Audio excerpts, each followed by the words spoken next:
The Free West Papua movement, or OPM, has called for international action on the conflict in Indonesian-ruled Papua.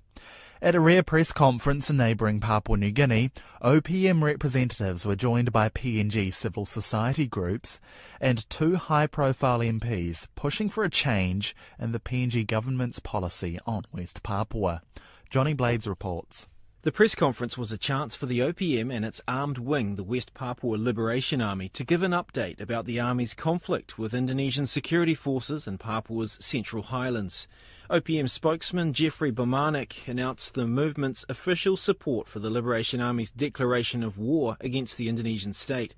And the chairman of PNG's Union for Free West Papua, Ken Mondiai, said it made sense for the OPM to hold its presser in PNG, where they are as one with fellow Melanesians. So these are issues that our people in Papua New Guinea, the Melanesian people, are very concerned about. 57 years of struggle where the Indonesian military, the armed forces and the police force have killed Melanesians, and this is not right. So Papua New Guineans have become more and more aware of the issues in West Papua because of the social media. The governor of PNG's National Capital District, Powers Parkop, announced that he's working on introducing a motion in Parliament for a change in government policy on Papua.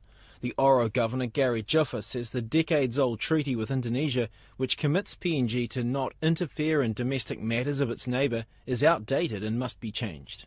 And it has to be done by Parliament because it was enacted by Parliament, obviously. And that's the whole purpose of this gathering.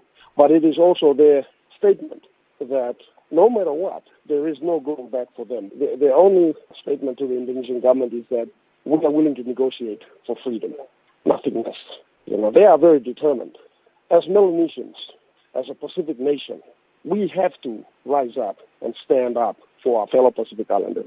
PNG's Minister of Foreign Affairs, Rimbing Pato, has repeatedly ruled out PNG pushing Indonesia on the matter of Papua's political status. But Lands Minister Justin Chachenko says the government should speak up about rights issues while at the same time maintaining respect for Indonesian sovereignty in Papua. We have no issue with our Melanesian brothers and sisters across the border airing their views on what's happening to them in Indonesia. If human rights are being not looked after in another country, it's Indonesians' sovereign right to handle that. But these are also our Melanesian brothers and sisters that need our support on realistic and verified accounts. Ken Mondiai says the issue of West Papua should be addressed by the UN. Indonesia has come in a very forceful way since the 1960s to take over using its military force. And the United States of America, the UN, the Netherlands, and many of the big countries like Australia are collectively responsible for what has happened in the 1960s up until now. And so they should be responsible to try and fix the mistakes of the past. Meanwhile, the OPM said its armed struggle to end Indonesian rule would not cease until Jakarta agreed to meet for peaceful negotiations. This is